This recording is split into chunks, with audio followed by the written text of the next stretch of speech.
Continuar este espacio de contextos 871-711-0260, 8717-361799. Estamos en Facebook Live, hacemos transmisión desde ahí, desde el muro de Noticieros GREM. Esto es Contextos y ahí se queda el programa. Bueno, y estamos, ya sabe usted, en Instagram, en X, en la página de Noticieros, en la aplicación. Y estamos transmitiendo desde Globo 91.1, éxitos todo el día. Y vamos a ocuparnos durante el resto del programa a hacer como una disección, un análisis del primer informe de gobierno de la doctora Claudia Sheinbaum. Y para ello hemos invitado a Lerins Varela, director del Centro de Investigaciones en Ciencias Sociales de la Universidad Autónoma de Coahuila, Campus Torreón. Gracias, Lerins, por estar aquí, a pesar de que la distancia que recorres es mucha. Muy amables, muy amables. Un saludo a todo tu auditorio. Y tu voz siempre es autorizada e importante. Y estaremos vía OPAL con Héctor Gil Müller, académico y analista, apreciadísimo, él es de Saltillo, y él estará también siendo parte de esta mesa de análisis. Ya está Héctor ahí. Héctor, ¿cómo estás? Bienvenido, buenos días, saludos hasta Saltillo. Mis estimados, muy buenos días. Muchas gracias por la invitación. Siempre es un privilegio el estar con ustedes. Muchas gracias, Héctor. Para nosotros es el privilegio. Bueno, un año se pasó rapidísimo. ¿Qué destacarían ustedes de lo hecho hasta el día de hoy? ¿Cuál es la parte más importante que se ha atendido durante este 24-25? ¿Y cuál es esta parte más luminosa de este primer año de gobierno de la doctora Claudia Sheinbaum? Empezamos contigo, Lerins. Bueno, lo que pasa es que habría que verlo en los diferentes segmentos o áreas que tiene la administración pública federal, ¿no? Y una primera, pues que es la que más ocurre a todo mundo, pues es la económica, ¿no? La economía tiene que funcionar a como se pueda, ¿no? Y en ese sentido, pues lo primero que hemos insistido a veces aquí mismo es el dólar ha estado estable, la inflación ha estado controlada, hay un proyecto precisamente que se llama Polos del Bienestar, que es de las teorías del desarrollo precisamente, donde se escogen a diferentes puntos estratégicos del país para invertir recursos en términos de infraestructura y equipamiento para desarrollar la industria. Aquí Durango tiene ya una, Ciudad Juárez tiene otra, y así han escogido. Y la otra que tiene que ver para el desarrollo económico también y de movilidad, tiene que ver con los trenes, ¿no? Que ya para el norte también va a estar, el área que se corre hacia la ciudad capital, o sea, a Hidalgo, a Querétaro, a Toluca, etcétera, está funcionando, ¿no? Entonces, dentro de ese esquema, pues también lo importante ha sido un día sí y otro no, ahora con la llegada del presidente Trump, que ha estado cuestionando y rompiendo las reglas que hay sobre el Tratado de Libre Comercio que se tiene con México, ¿no? Eso es lo que genera o estuvo generando cierta incertidumbre, pero al final de cuentas pues se ha ido, si no postergando, cuando menos limitando los llamados aranceles, ¿no? Eso es lo que estuvo muy fuerte, y eso también, por el otro lado, en una política en la que la presidenta ha tenido mucho cuidado, es de no caer en una confrontación innecesaria con Estados Unidos, ¿no? Decidió, por ejemplo, cerrar un poco los espacios a China porque era un cuestionamiento que tenía Trump, etcétera, ¿no? Entonces hay un proceso en la parte económica de buscar la manera de cómo no detenerse el desarrollo. Y por el otro lado, pues hay cuestiones muy importantes para la ciudadanía, por ejemplo, el pacto con los gasolineros de no mover el tope de la gasolina general en un precio, lo de las tortillas, etcétera. Hay cosas que han estado permeando en la parte del desarrollo económico para que no se frene, ¿no?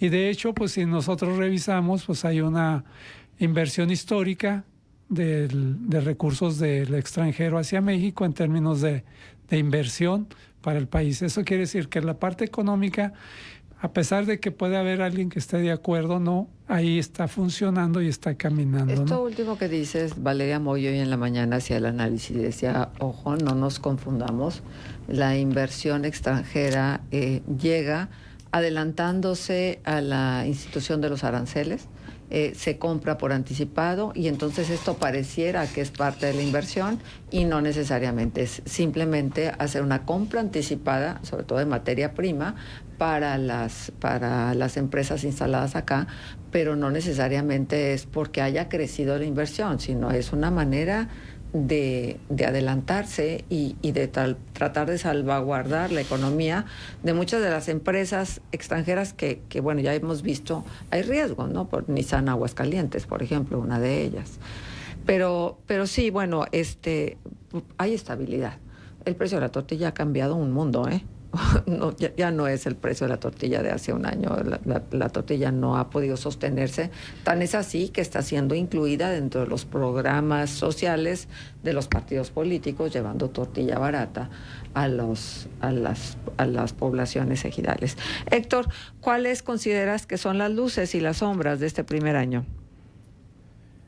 Mi estimada, pues sí, como coincido ahí con mi colega, como en estos 11 meses de trabajo de la presidenta de este régimen que a la luz del discurso, a la luz del propio discurso, y tú sabes que a mí me apasiona mucho el simbolismo de lo que hacemos, pero que a la luz del propio discurso, pues es una continuación. No se trata de un régimen nuevo y hubo una serie de anuncios, de citas, de menciones a que se estaba continuando con el trabajo que se había iniciado hace ya algunos años con la llamada 4T. A mí me llama la atención también varias cosas y me puse a analizar el discurso como lo es el informe, como un discurso. Se mencionaron, y fíjate qué interesante, se mencionaron 7,417 palabras por la presidenta, de la cual, quitando los artículos y todos los acompañantes de las oraciones, la palabra que más se utilizó en todo el discurso fue la palabra México, con 56 apariciones. La siguiente que se utilizó fue bienestar. La palabra bienestar, quitando 1,000 y millones, porque 1,000 fue también muy reiterada y millones también. La que menos se utilizó en todo el discurso es la palabra violencia, con solo 3 menciones, de las cuales 2 se referían a violencia de género. La palabra seguridad apareció solo 6 veces, la palabra hoy apareció 9 veces, la palabra agua apareció 11 veces, pero si revisamos los índices de popularidad que actualmente tiene la presidenta Sheinbaum, pues tiene una aprobación de cerca del 74%, pero ocupada en su gran mayoría por mexicanos y mexicanas mayores a 55 años.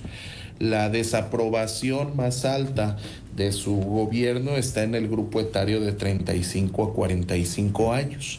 Y todos coinciden en que el principal problema de México en el último año es la violencia. Entonces vimos un repaso de los apoyos sociales, vimos un repaso de ciertos indicadores que se empezaron a cosechar y a cultivar de antaño, y otros que también son resultado de la movilidad regional.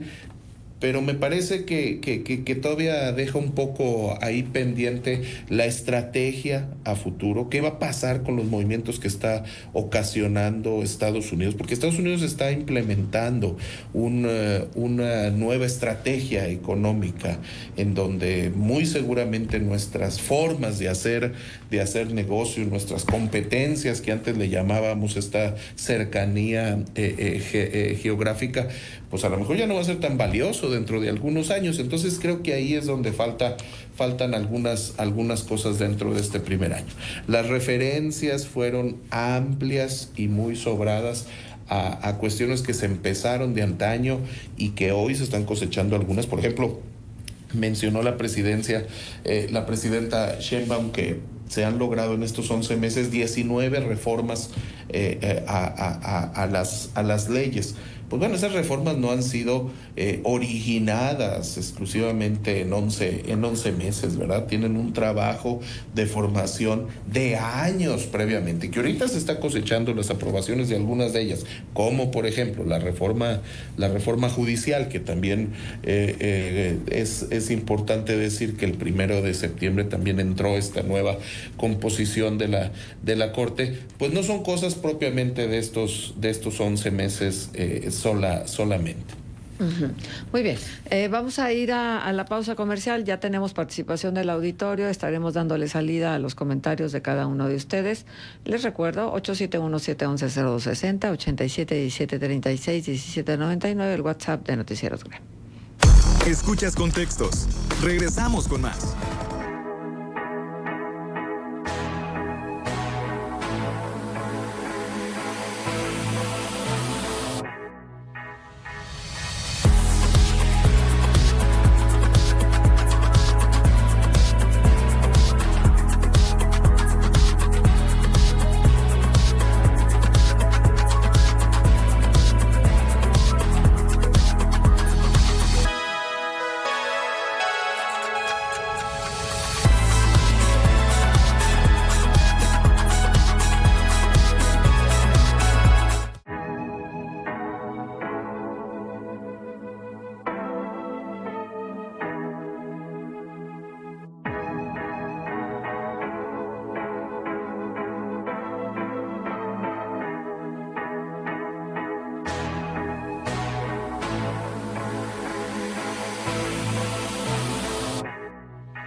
Minutos en este segmento de contextos reflexionamos sobre el primer informe de Claudia Sheinbaum. Está con nosotros Lerins Varela, director del Centro de Investigación en Ciencias Sociales de la Universidad Autónoma de Coahuila, Campus Torreón.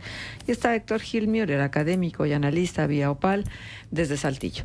Bueno, ayer me encontré en mi casa con la novedad que me dejaron, pues uno no era suficiente, sino 3 de estos encartes que luego son tan comunes para la propaganda política y para la información que se quiere difundir. Bueno, pues, me parece que cada casa tendría que tener uno, pero ya saben ustedes, con esta modalidad de que les pagan por panfleto entregado, pues seguramente dicen, pues no batallar 3 en cada casa y los acabo más pronto. Seguramente eso será. Pero bueno, dice, la transformación avanza, primer informe de gobierno, Claudia Sheinbaum, y entonces abres y en la primera página dice al pueblo de México, y entonces todo este mensaje emotivo, juntos venceremos la adversidad y labraremos nuestro porvenir, somos un pueblo de luz, invencibles, los invito a seguir haciendo historia para hacer de México una gran nación, es el último párrafo de la alocución de la doctora Claudia Sheinbaum. Y luego en la siguiente dice, 30 millones de familias reciben programas para el bienestar y creamos 3 nuevos. 82% de las familias son apoyadas por el gobierno de México. Y este es un dato al que no le podemos perder huella. ¿Ustedes creen que el posicionamiento de la presidenta va de la mano con los programas sociales que se entregan? Es que 82% de las familias son apoyadas por el gobierno y hay un presupuesto histórico de 836,000 millones de pesos para los adultos mayores, mujeres, estudiantes, personas con discapacidad, salud casa por casa, la beca Rita Cetina, etcétera. ¿Podemos hacer una inferencia entre popularidad igual a dinero gastado que se entrega directamente a los mexicanos, Lerins? Pues para muchos detractores y para muchos de la historia de esto, pues pareciera ser que sí, ¿verdad? Pero yo creo que son situaciones totalmente diferentes. O sea, no tienen relación. Pueden tener, por eso digo que pueden tener, pero no en función del viejo esquema, ¿no? De que eran compras electorales y... No, yo creo que se ha abierto, sobre todo a partir de lo que muchos dan por asentado que puede ser falso o verdadero, pero fue datos del INEGI, la cuestión de disminuir el índice de la pobreza en México, ¿no? O sea, hay algo que manejaba ahorita el colega y lo estás mencionando tú. Mira, lo que pasa es que también estamos acostumbrados en México a que el presidente que llega, en este caso la presidenta, son los que llevan a cabo la determinación de qué es lo que se tiene que hacer. En los países, hay muchos países, entre ellos algunos como los que en un momento fueron llamados socialistas, China, Cuba y otros, ellos se manejan por quinquenios. No importa quién esté gobernando, lo que quieres hacer es una estrategia por quinquenio. Y eso es lo que tiene que ver cómo resuelves, y resuelves sobre todo el bienestar social. O sea, un gobierno debe estar para resolver el bienestar social y tiene que buscar las alternativas que debe de hacerse en ese sentido, ¿no? En el caso de los programas, a mí me parece que han sido muy importantes, algunos muy retomados, sobre todo ahora con la actual presidenta, que es, por ejemplo, Salud en tu Casa. O sea, ¿cuándo pensabas que un médico fuera a tu casa? Ahorita están yendo, en la mía ya fueron. Y no llegaron ahí, a ver, que no, vamos a darte un seguimiento, tu próxima cita es en tal fecha, ¿no? Entonces, aquí la cuestión está... ¿La cita particular o la cita en no, ellos, ellos, ¿No es un Salud poco en tu para Casa. desestresar lo que está tan estresado, que es el sistema de salud público? No, lo que pasa es que el sistema de salud pública siempre estuvo abandonado porque en las administraciones siempre se da que la parte educativa y la parte de salud hay que quitarles el dinero, ¿no? En estos últimos años, a pesar de que se puede decir que son del sexenio anterior, cuando llegó la pandemia, pues teníamos un sistema de salud que apenas estaba empezando a recuperar, porque nadie puede ser oculto de lo que está pasando. Y además todavía se maneja de que faltan medicamentos en muchos lados, ¿no? Ahora... No se maneja, faltan. Sí, pero se maneja, o sea, quien lo maneje. Yo no estoy diciendo si falta o no falta, porque yo he ido y a mí no me han dicho que no hay. Yo soy de sector público, ¿no? O sea, me operé en el ISSSTE, ¿no? O sea, y me trataron bien el año pasado, ¿no? Entonces, mira, lo que pasa es que esa es una cuestión de que si estamos buscando detalles, podemos encontrar muchos. O sea, ¿tú no crees en las quejas de la falta de medicamentos? Digo, yo estoy de acuerdo que sí existe. Digo, me quejo de la clínica del magisterio y esa es estatal. En esa ya no puedo ni ir a que me atiendan. Pero esa no tiene nada que ver con la federación. Hay muchas clínicas que son del estado que también, sobre todo aquí tanto en Coahuila como en Durango, que no firmaron los convenios de bienestar, pues entonces ahí sí hay un problema, ¿no? Ya. Ahora, viéndolo desde la administración pública, sin ver esas cuestiones, vamos a decir, la administración pública en términos generales está funcionando porque tiene que resolver las problemáticas. Como decía ahorita hace un momento, pues yo también me eché la presentación del informe de la presidenta ayer y yo me lo eché en vivo, ¿no? En canal, ¿no? Pero es algo que vamos viendo, ¿no? La administración pública está funcionando, que eso es lo importante. Tiene todavía muchas cosas que tenemos que corregir, que se tienen que corregir. Y me digo como ciudadano que tenemos que ver qué aportamos para que eso suceda, ¿no?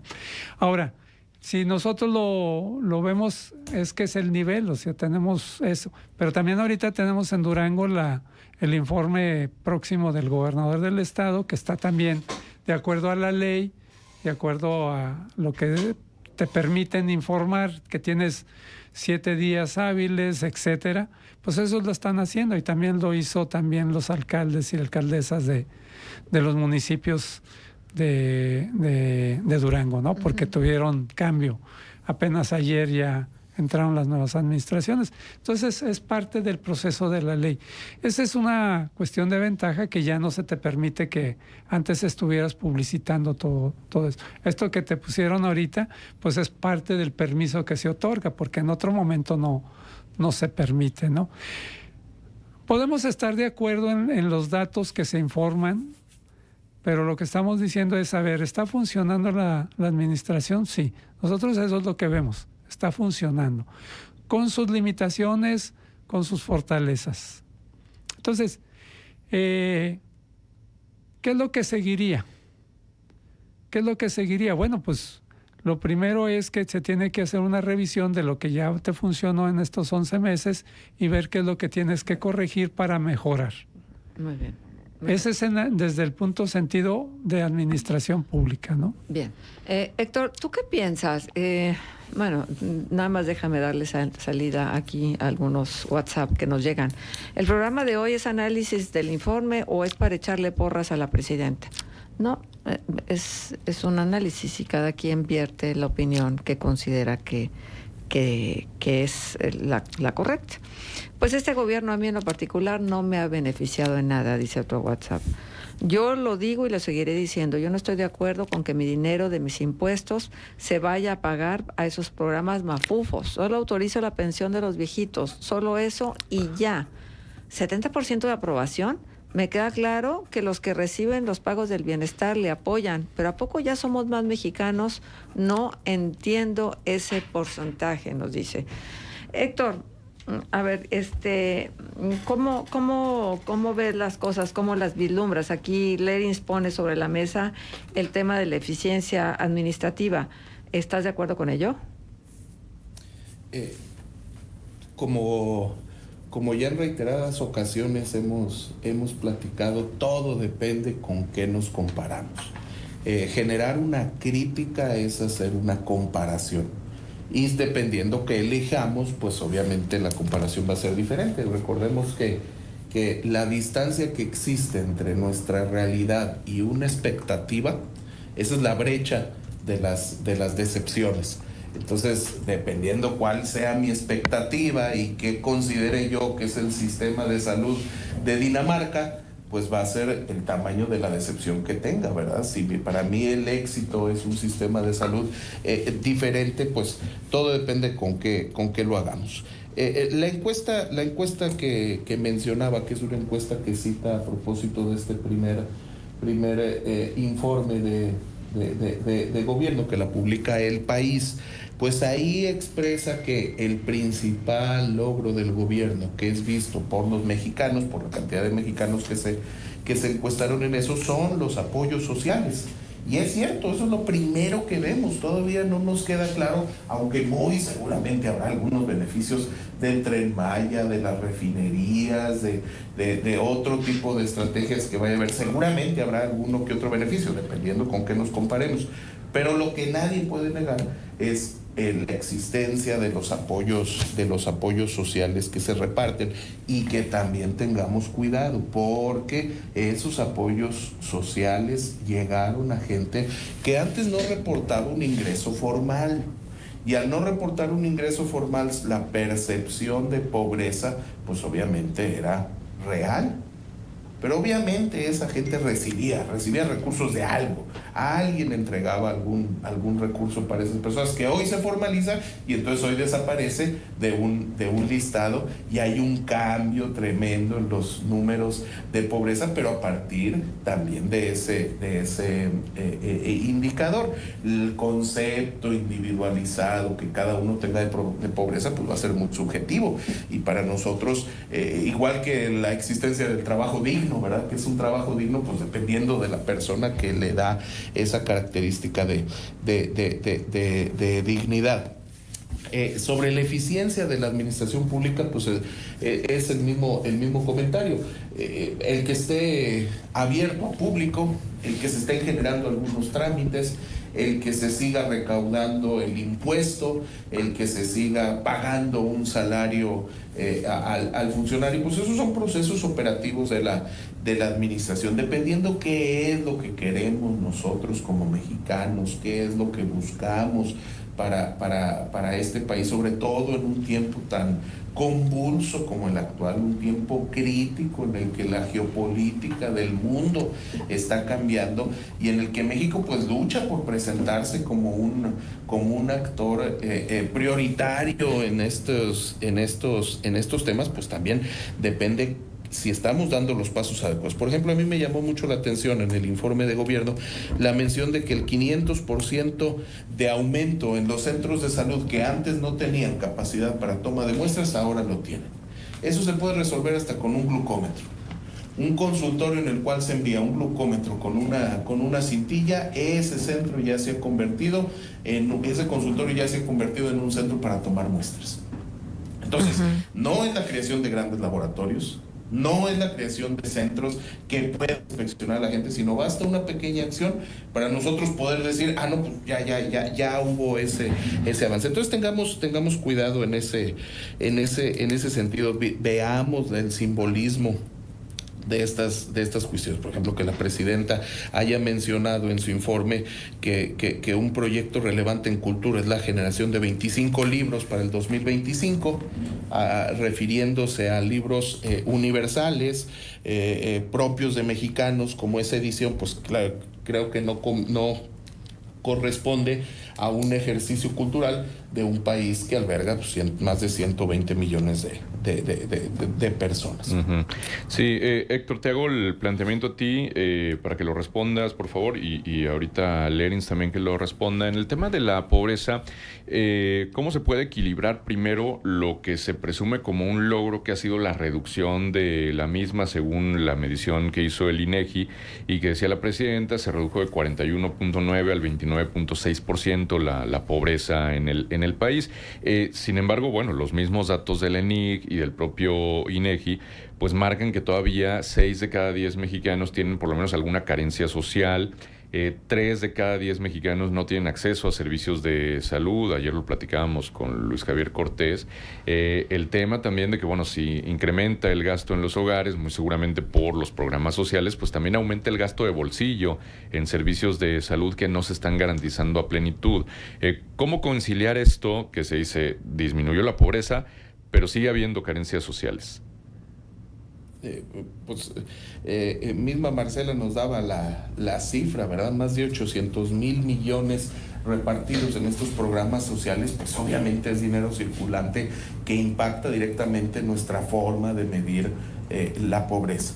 Creo que debemos tener una definición propia de esa pobreza. ¿Qué es lo que para nosotros significa sacar a una persona de la pobreza, sacar a una familia, sacar a alguien? Es educación, es trabajo, es la manutención gubernamental simplemente, es el gobierno que toma la posición de las deficiencias de otras instituciones, y entonces el gobierno educa, el gobierno brinda el recurso, el gobierno brinda el trabajo, el gobierno brinda el desarrollo, incluso hasta religioso, ¿verdad? Porque hoy tenemos también una fuerte vocación gubernamental para tratar de reconstruir el tejido social desde lo moral, y con esa noción de la constitución moral de nuestro país. Entonces creo que ahí son dentro de los desafíos que tenemos nosotros como analistas, porque a final de cuentas lo que queremos es analizar, ser críticos con una situación. ¿Para qué? Para llamar la atención, para no convertirnos en predicadores de una verdad absoluta, sino llamar la atención de un tema del cual debemos discutir más y debemos reflexionar más. A mí me parece que no hay claridad respecto a ese concepto de pobreza al interior de nuestro país, y que las mediciones que se tienen, tomando en cuenta únicamente el ingreso, pues no es el concepto de pobreza que nosotros queremos sacar adelante, porque a final de cuentas el modelo cultural que tenemos de una persona que tiene acceso a insertarse en un mercado productivo, a ser productivo y a generar los recursos suficientes como intercambio de su propio trabajo para poder tener un buen desarrollo humano, una buena vida como persona, con los elementos propios de este desarrollo, no con el acceso apenas a los beneficios de hace 20 años, sino con el acceso a los beneficios que hoy nuestra humanidad nos permite acceder. Sí. Lerins, ¿qué análisis haces tú de esto? Bueno, yo sí quisiera aceptar, como dicen los que están mandando los WhatsApp. Yo decía hace rato que pues es que al margen de las filias y las fobias partidistas, pues eso es una sociedad en donde tienen que estar de acuerdo en desacuerdo. No es que vengamos a hablar de que Sheinbaum es lo máximo que está haciendo, no. Lo que pasa es que tenemos que ser objetivos en términos de lo que se está presentando, ¿no? Tiene razón el colega en términos de decir comparados con qué. El sistema de salud de nosotros estaba muy limitado. Cuando se está hablando de que tiene que ser para todos, es que eso es lo que se tiene que buscar, la garantía de que sea para todos. Bien o mal, poco o mucho, ¿no? Si queremos estar buscando ahí cualquier cosa, por eso me voy a una cuestión de lo que dice el INEGI en cuanto a los indicadores. O sea, es algo que inclusive nosotros cuestionamos en su momento al Coneval y el INEGI, ¿no? O sea, yo siento que, por ejemplo, los datos que se manejan ahorita tienen que ver con la extrema pobreza en México, que tiene que ver con la sumatoria, cuántos pobres o gente, que puede ser desde la cuestión adquisitiva, alimentaria, etcétera, que son diferentes indicadores, sí, claro. Pero de manera integral. De manera integral, y la INEGI, pues por eso a veces tiene problemas por cómo interpreta ellos, ¿no? O sea, para nosotros ver que INEGI de repente decía, porque los indicadores que se habían planteado hace algunos años eran de que si llegaban al censo, que por cierto va a llegar ahora, para que todos estemos listos, llegan a una vivienda. Para empezar, todas las comunidades rurales tienen problemas. Son pocos los que les va muy bien, en términos físicos, en términos de bienestar, etcétera. Pero la mayoría de la gente del sector social campesino tiene problemas de pobreza o extrema pobreza. Cuando ellos generaron cómo resolver la extrema pobreza, se generaron programas que precisamente se iba a combatir esa parte. O sea, aquí Torreón, por ejemplo, tenía unas colonias, o en Jimulco, cómo vivía la gente hacinada en las comunidades, ¿no?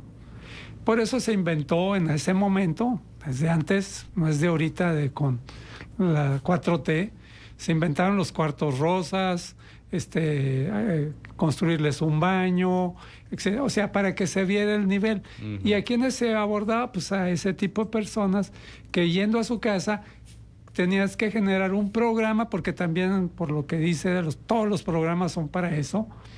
El de techo firme, piso firme, el de cuarto anexo, etcétera, ¿no? Entonces, mejorar tus condiciones, cuando menos, dónde estás habitando. Y entonces, ¿qué es lo que pasa con INEGI? INEGI llegaba a una comunidad y resulta que en la comunidad tenían refrigerador, porque aquí en La Laguna, pues, para que no tengas un refrigerador está canijo. Sí, Tienes claro, una claro. televisión, una pantalla de plana de 50 pulgadas, pero resulta que tienes pisos de tierra, techos de barro, etcétera. ¿Qué es lo que te clasifica INEGI? Esa parte. Ahí es donde te saca de la extrema pobreza y te pone como pobre porque tienes aparatos electrónicos, ¿no? Aunque tú no tengas dónde estar bien. Entonces, hay una diferencia en los indicadores que tiene que ver con eso. Por eso se habla de la pobreza integral y de cómo combatirlo. O sea, hay que resolver la problemática en esas comunidades, en esas colonias. Aquí Torreón tenía una, la vimos. Y en Jimulco fui yo, inclusive en su momento, con la gente del Estado, a ver allá, porque era eso. Ahora, todo eso se canaliza a través de los municipios. ¿Y qué es lo que hacen los municipios muchas veces? Ok, vamos a combatir la parte extrema, mejorar tus condiciones.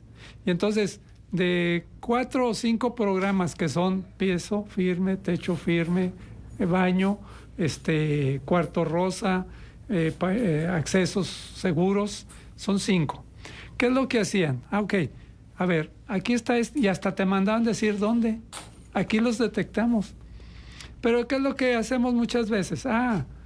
Llegamos y hay que repartirle al líder, al del comisariado, y entonces él mejora sus condiciones, pero la gente no. Y entonces la otra es una mala repartición, cerrando, es que repartes esos 5 programas y no para la persona que se estaban dedicados. Sí, Bueno. sí. Para También. cumplir más. Sí, Ujú. desgraciadamente se ocurre en todos los gobiernos, independientemente de los colores. Son las 9:50, 24 grados centígrados. Vamos a la pausa y volvemos ya.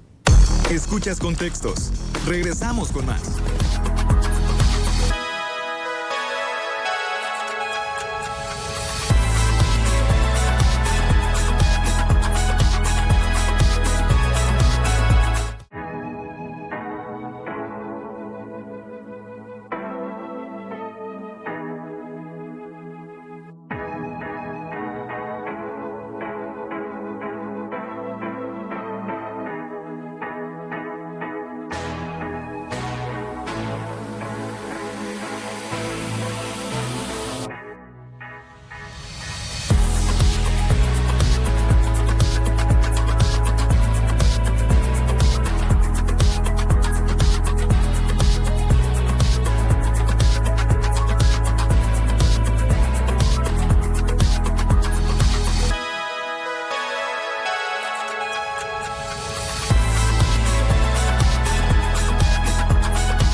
Minutos. Bueno, la pobreza sigue estando presente, la carencia de servicios básicos sigue prevaleciendo y el destino que se le da a los programas sociales muchas de las veces tiene que ver con coberturas de servicios que tendrían que estar cubiertos por el Estado, como es el de la salud pública. Entonces, creo que hay mucho terreno y mucho campo de acción todavía para poder mejorar las perspectivas en todos sentidos de los mexicanos. Quiero preguntarles sobre el tema de seguridad. Porque me llamó mucho la atención que en esta publicidad que les digo que yo tengo en mi mano y que recibí 3 ejemplares en mi casa, dice: redujimos 25% los homicidios dolosos en el país. Se creó la Academia Nacional de Seguridad Pública. Construimos la paz atendiendo las causas de la violencia, no solo las consecuencias. Yo creo que si esto mismo se les entrega en Culiacán, pues evidentemente hacen polvo el tema.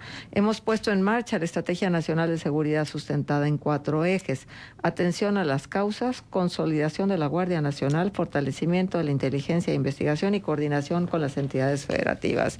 Héctor, ¿qué opinas al respecto? Mi estimada, pues creo que muchas de esas cosas se pusieron de acuerdo ahí antes del informe. Yo no considero que esa estrategia esté bien definida, bien difundida y por ende operada. Sí me queda claro que hay algunos alcances en materia de seguridad, algunas detenciones, algunos involucramientos, pero de que estamos metidos en una crisis de seguridad que no se ve que sea el reducto final de la misma, o como algunos dicen, pues ya son las patadas de ahogado de alguien que está muriendo. No es verdad. Creo que el mensaje que dio la presidenta en su discurso, donde dice nadie influye en la estrategia de seguridad en México, que es soberana, pues también deja ver un problema tremendo que incluso Estados Unidos está mencionando, que hay un involucramiento tal, una infiltración tal de grupos criminales que nos hace estar en una crisis en este momento. Y en ese sentido creo que sí que es importante señalar que esta recolección de datos, esta creación de una academia ayudan, sin lugar a dudas ayudan, sirven.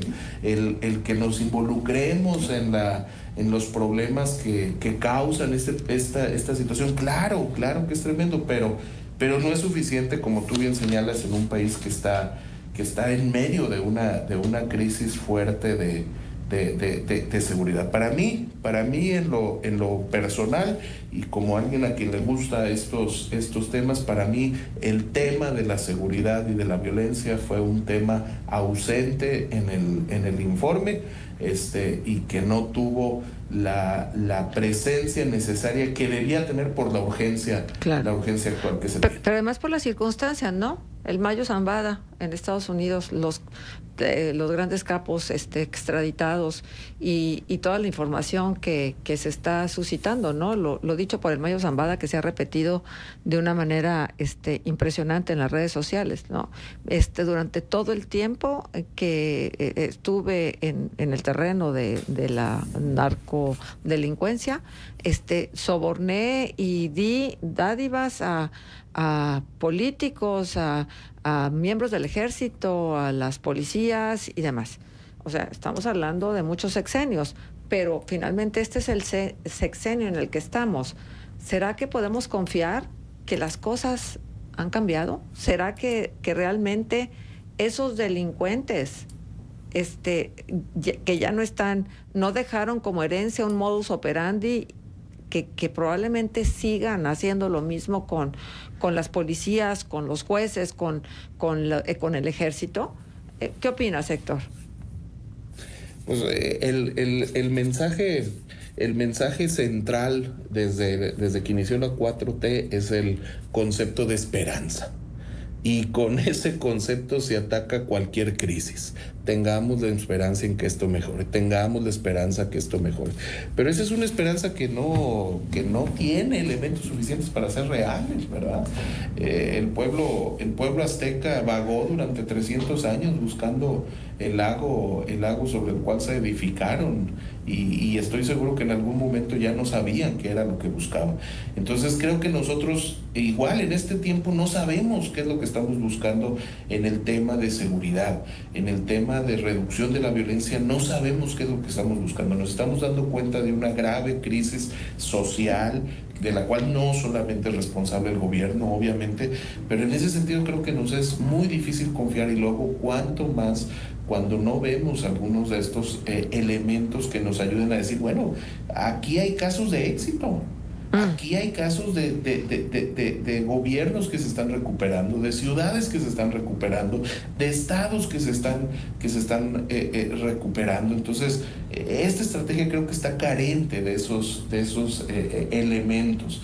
Entonces, pues sí, la esperanza tiene sus límites. Y creo que la gente lo está detectando cuando le preguntas cuál es el principal problema de México, y se refieren a la violencia como tal. Bien. Tengo que darle salida a los mensajes de WhatsApp. Este programa es indispensable que tengamos la voz del auditorio. En 2018 el salario mínimo era de 88 pesos diarios, 2,600 por mes. En 2025 es de 278.80 pesos diarios, 8,364 por mes. La línea de pobreza siempre la han medido en 2,500 pesos. En 2018 podría ser comparable, hoy no. Con un simple empleo ya no eres pobre. Están manipulando la realidad con datos armados. Esto es lo que nos dicen. No hay medicamentos, toda la ayuda, entre comillas, no alcanza para cubrir una enfermedad, tampoco para cubrir el aumento de la canasta básica. Todo esto apesta. Buenos días. El mayor y mejor índice en un país es la reducción de la pobreza, que significa desarrollo. Buenos días. Hay parcialidad en las voces, suenan a veces a voceros de Morena. Que vayan a hacer las compras y vea lo claro que está todo, y que vea cómo proliferan los consultorios similares y la salud de alcance en corto, porque la salud del gobierno va mal en peor. Que vaya al IMSS. Buenos días, sabemos que no hay gobierno perfecto, a mi parecer estamos bien como país. Yo no soy beneficiario de los programas y estoy de acuerdo con el apoyo a los adultos mayores. Nadie veía por ellos. El sistema de salud, si no es el mejor, si uno de los mejores del mundo, el problema es el ser humano que los distorsiona y corrompe. Bueno, ahí sí, la opinión está muy dividida. Muy bien, son las 10 de la mañana en punto. Sí, nos vamos agradeciendo, por supuesto, Lerins, muchísimas gracias por estar con nosotros. Muchas gracias. Yo sí voy a las tortillas y al mandado. Así ¿Sí? que sé cómo está la economía. Y sí, tan caras las tortillas. A mí no me han movido las tortillas. ¿Cuánto compras las tortillas? A 26 pesos. Anda, en muchas tortillerías las compras en 32 pesos. Bueno, esa es especulación. Esa es especulación. ¿Y dónde está porque el gobierno para contrarrestar? Pues sí, ¿dónde están los que deben de frenar todo esto? Sí. Bueno, muchas gracias. Mil gracias. Muy, muy interesantes los comentarios de la gente, pero pues es parte de esto, ¿no? Claro, Sí. Gracias, Lerins. Héctor, te agradecemos muchísimo. Un privilegio, muchas gracias. Gracias, Héctor. Héctor Gil Müller estuvo con nosotros, Lerins Varela también en este análisis. Gracias por habernos acompañado. Ya nos vamos a nombre de Marcela Pámanes, el Güero, César Rodríguez en controles, del equipo de noticieros. Les damos las gracias. Soy Manuel Cerrato. Que tengan extraordinario martes. En nuestra opinión, el editorial de Noticieros GREM.